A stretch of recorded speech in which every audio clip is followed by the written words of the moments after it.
Dans la paracha de Vayeshev, on nous raconte comment Yehuda est parti se marier avec une fille cananéenne, comment il a eu 3 garçons, comment 2 de ces garçons sont morts, et comment il a eu un rapport avec Tamar, et ils ont eu des jumeaux, Peretz et Zerach, de Peretz, de lequel va descendre le roi David, de lequel va descendre le roi Mashiach.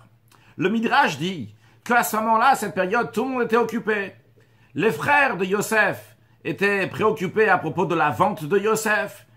Yosef, Yaakov, Reuven étaient préoccupés dans le deuil à cause de la vente de Yosef, parce que Yosef n'était pas avec le père Yaakov, et Yaakov était en deuil parce que son fils n'était pas avec lui, Reuven parce que il n'a pas fait ce qu'il fallait. Donc chacun est occupé avec des choses, et Yehuda est occupé en train de chercher une femme à se marier. Mais le Midrash nous dit, Dieu, il était aussi occupé. Il était Boré Orosh Melech HaMashiach, en train de créer, en train de faire éclairer la lumière du Mashiach.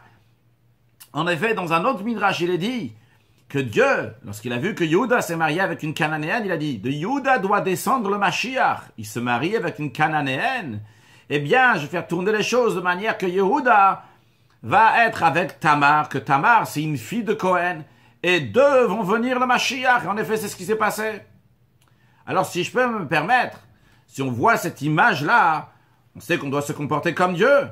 Alors, on voit que quand tout le monde était occupé avec plein de choses, mais Dieu, de quoi il s'occupait? De la lumière du roi Mashiach. Nous aussi, il peut y avoir plein de belles choses, mais de quoi on doit s'occuper? De créer cette lumière du roi Mashiach. Et comment on la crée? En rajoutant des actes de bonté, de bienfaisance. En rajoutant dans l'étude de la Torah, dans l'accomplissement des mitzvot, et particulièrement en étudiant les sujets de Mashiach.